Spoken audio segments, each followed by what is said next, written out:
All right, today we're diving into something big. We're unpacking a plan that's designed to fundamentally reshape an entire nation. And this isn't just about getting faster internet, not at all. This is Algeria's ambitious national strategy for a complete digital transformation by the year 2030. So let's explore what it really takes to build a country's digital future from the ground up. So let's start with the big question. What will a digital Algeria actually look like in 2030? I mean, what does that really mean for the economy, for the government, and, most importantly, for the everyday lives of its people? That's the core question this whole strategy sets out to answer. And we're going to break it down piece by piece. So to get a really clear picture, here's how we'll walk through it. First, we'll look at the history, what led up to this moment. Then we'll unpack the core vision itself.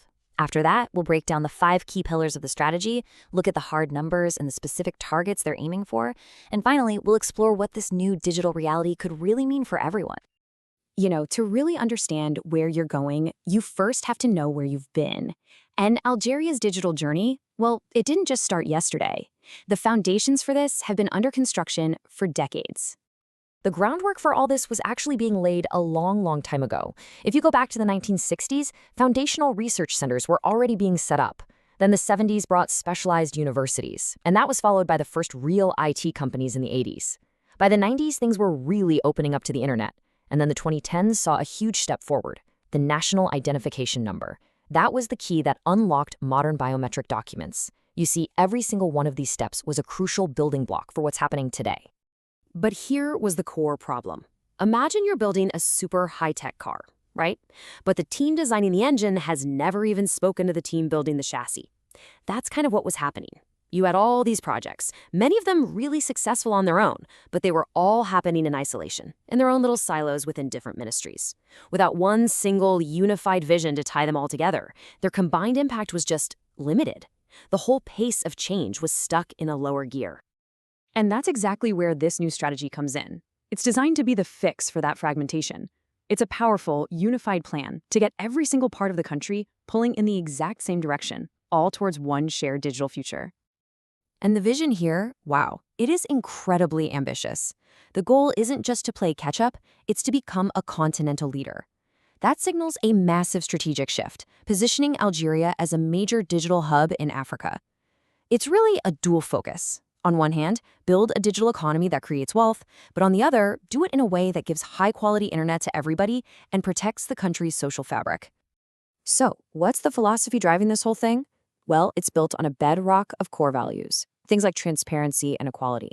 But, and this is key, those are balanced with really practical guiding principles. So, for example, while they want to encourage private companies to innovate, there's just as much emphasis on preserving digital sovereignty and protecting people's personal data. Every single decision is meant to be seen through this double lens of both progress and protection. Okay, so this entire vision rests on an architectural blueprint made up of 5 interconnected pillars. You can think of these as the huge foundational columns that are holding up the entire structure of this new digital Algeria. Let's walk through these 5 pillars because you'll see how they all lean on each other. It all starts with infrastructure. That's the physical stuff, the cables, the data centers. But that's useless without human capital, skilled people who know how to build and use it. Then, those skilled people can modernize digital governance, making public services way more efficient, and that combination is what fuels the digital economy, creating new jobs and industries. And all of this is wrapped up in the final goal, a digital society, which makes sure that everybody gets to share in the benefits. Now, this is absolutely crucial to understand. These 5 pillars don't just float in midair. They're built on top of 2 even more fundamental supports, a modern legal framework to set the rules of the road, and really robust cybersecurity to make sure the whole system is safe and trustworthy. Without those 2, the pillars would just crumble. Okay, now we get to the really concrete part of the plan, the numbers. This is where that high-level vision gets translated into specific, measurable targets. This is how they'll know if they're actually succeeding. The first huge target is 100%. The goal is to make every single public service fully available online. Just think about what that means for a second. No more waiting in long lines to renew a document or register a new business. This is about radically cutting down bureaucracy and making any interaction with the government faster and way more transparent for everyone. Next up, 500,000. C, To power all this digital infrastructure, the strategy aims to have a workforce of 500,000 skilled ICT specialists. This isn't just about creating jobs, it's about creating the human engine needed to build, maintain, and innovate on top of this new digital foundation. This is the talent that's going to drive the whole digital economy forward. And of course, you need a whole ecosystem for that talent to thrive in. So the target is to create 100,000 new startups, specifically in the digital sector. This is all about fostering a real culture of innovation and entrepreneurship, right from the ground up. And the vision here, it goes way beyond the country's borders. The plan targets $500 million in annual exports of tech products and services. Now, for a country that has historically relied on oil and gas exports, this is a profound statement.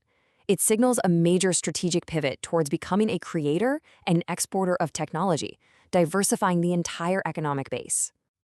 And to help speed all of this up, the strategy aims to attract $1 billion in foreign direct investment, specifically into the digital sector.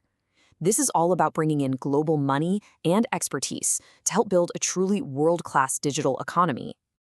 So, after all the pillars, all the strategies, all the numbers, what does this all actually add up to? Let's bring it back down to earth and talk about what this new digital reality could actually feel like in daily life. At the end of the day, this plan envisions a future where getting government services is as easy as opening an app. A future where a whole new generation has clear career paths in tech and the tools they need to launch their own digital businesses from anywhere in the country. It's a future built on reliable, high-speed internet, powering a diverse economy, and giving citizens new ways to engage in public life. So the blueprint is definitely clear, and the ambition is undeniably high. The strategy lays out this comprehensive path forward, covering everything from infrastructure and education to the economy and governance. But that leaves us with one last and really crucial question to think about. What is the single biggest challenge that has to be overcome to turn this bold vision into a reality by 2030?